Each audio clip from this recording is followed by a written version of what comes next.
Hi, this is Merlo, and you're watching for BassPlayersOnly.com. Horizon has been defeated. Hi everyone, Jon Liebman here. You're watching for BassPlayersOnly.com.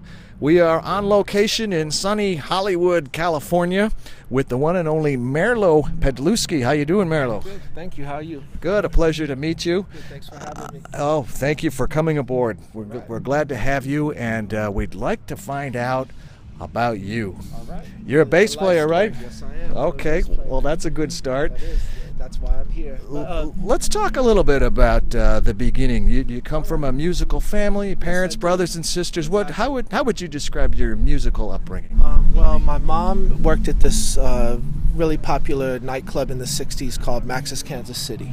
There was a big place in New York, and she was a waitress there, and she had a lot of great friends that were musicians and actors, and one of her closest friends was Patti Smith. Oh, yeah. And when she had me, Patty's my godmother, and so that's cool. And also David Joe from the New York Dolls is my godfather. Wow. So I grew up kind of on the Lower East Side of New York, in the sort of in the downtown area, where all the good Chinese restaurants are. That's right. Yeah.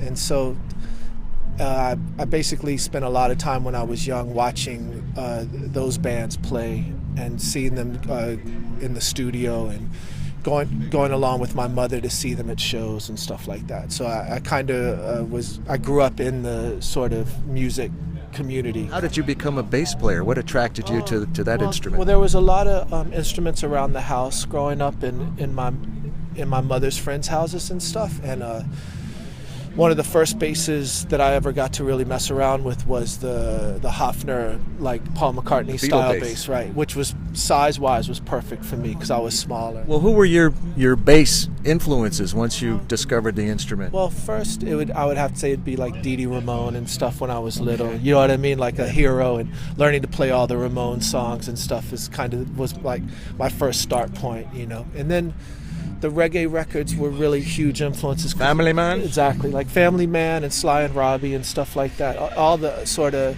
and a lot of the Latin bass players too, like Cachow and stuff like that. Because since that music is really bass heavy music, you know, I started getting more and more into the bass, and playing bass live and stuff, and playing in like reggae bands. And for a while I played in a Afrobeat cover band. We did all Fela stuff, and learned all the James Brown stuff, and a lot of it, when I actually started to work, a lot of my first work was with hip-hop producers replaying samples.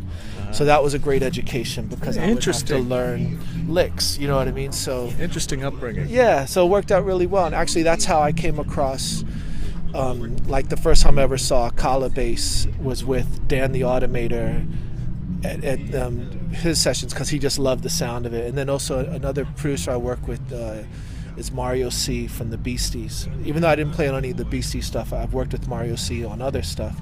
And he's another guy that had the Kala early. Like, they were the first guys that showed it to me, and kind of were like, oh, look how crazy this is. It's so little and it sounds so big, you know what I mean? And, but a lot of my initial education in other kinds of music besides rock was through sampling and having to learn samples and replaying and stuff like that. Tell me more about the Kala U bass, why you use it, what applications you're able to use it in. A lot of times they're less obvious than would first come to mind. Well, I've only used it a few times in the hip hop settings, like when basically Kala bass and hip hop, you wouldn't normally think of as going together. It has a nice sound that's kind of in between an electric and an acoustic. So sometimes if it's more of a stand-up sound you're going for, you can kind of use it in that way and get a tone that's, even though it's a much thicker tone, it just has its own kind of character that works kind of the same way like a really pumped up acoustic bass would sound, like an upright, you know. But to be honest, I'm just now starting a new recording that's going to have a lot of U bass on it. That's more of an acoustic kind of Caribbean record, and so we're actually planning on using it a lot. You have a title for the record yet? No, the group's called the Pyramids, but we haven't quite decided. Maybe the record's might be called Take It Easy. I think. Well, you know. when you decide, let us know. Maybe we'll do a follow-up interview. Yeah, nice. Well, what else is keeping you busy these days? Well, I play with Jack Johnson, who's like a really popular singer-songwriter guy, and we work, maybe every other year. We'll do a record and a big tour and stuff like that, and then basically, I sort of still do a lot of hip hop stuff, mostly Bay Area stuff with Domino from Hieroglyphics and with Dan the Automator, who does like Dan's kind of moved out to doing all sorts of stuff like the Gorillas and Kasabian and stuff like that. So I play on a lot of sessions with him. He's one of my oldest friends on the West Coast. Are you based up in the Bay Area? No, I live in Los Feliz, Okay. but I go up there a lot. It's a great town. Yeah. You know what I mean? I have a lot of fun, and I have a lot of friends up there, so I go up there as much as I can. Tell me more about the Jack Johnson gig. Glad you brought that up. Yeah. We got Merlo on the bass. Well, I met him actually through Ben Harper's friends, and so we had some friends in common, and they were just starting to do demos with him, and it was basically Ben Harper and his manager were kind of helping Jack out getting started and stuff, and so they had done a few sessions with some other players, and they were still looking to kind of try to find the right fit, and this drummer, his name's Adam Topol. We had done a session together on the West Side. I think it was an Afrobeat session, doing like some Fela Kuti kind of stuff. And basically, when he went to the next session and they said, are you looking for, we're still looking for players. Do you know anybody in town? And he said, I just met this kid and he plays really good and he likes reggae stuff and rhythm and blues stuff. And, he might be a good fit. So at first, I wasn't really interested in playing with singer-songwriters because just style-wise, it's not really the most like conducive to musicianship. You know what I mean? It's more of a very narrow kind of field creatively. Candy, yeah, sure. So when they first called me, I didn't respond to their calls. And I said, I'm going to stay with this. I'm doing hip-hop stuff, and then. Basically, Jack came by my house one day and it was just kind of like, look, just come and help me out.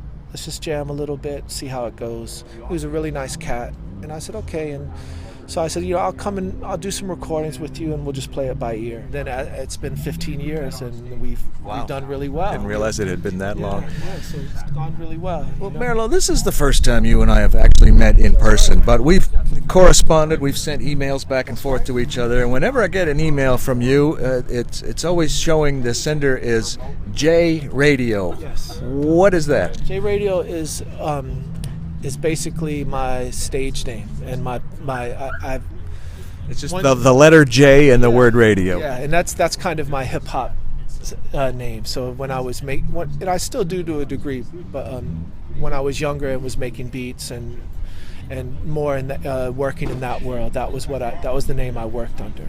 And actually, I have a new thing that I'm doing now that's kind of a Sinatra sort of thing. It's like Sinatra goes to the Caribbean, and basically that is called Joe Radio. So Okay. I sort of stayed with it as a stage name. I like it because it's like a punk rock name, like Billy Zoom or Johnny Thunders. Yeah. You know what I mean, or Billy Idol. Like you need the action name as you have the simple front name and the action name in the back. You know what I mean? Yeah, just had to ask. I was wondering. Yeah, but that's really it. It's sort of that's sort of the name I really work under. How about the future, Merlo? Well, what else would you like to do? You're still young. You've got a lot of energy, and as Phil Chen likes to say, you've got a lot of notes left in you. That's right. Thank you. I appreciate that. Well, I'm about to do, like I was saying, I'm working on some kind of ska rocksteady kind of music, and that's just about to come out, and we're going to start doing some residencies in LA and San Diego and Santa Barbara, and then I'm going to go to Hawaii and make another Jack Johnson record, and then we'll probably go on tour for that next year. And so I'm just going to try to do a lot of live playing, sort of move out of the studio mode. I've been in studio mode for a couple of months, and so I'm looking forward to playing out live again. So Try to find some time to enjoy yourself too when you're in Hawaii. Yeah, well, yeah, it's tough out there. Yeah. What island? We most of the time we're on the north shore of Oahu, Okay. which is a really beautiful area. Yeah. It's gigantic waves, but I don't surf or anything, but it's just really beautiful, super relaxed, really quiet kind of part of the world. Well, good for you. Enjoy. Thank you, man. Last question, Merlo.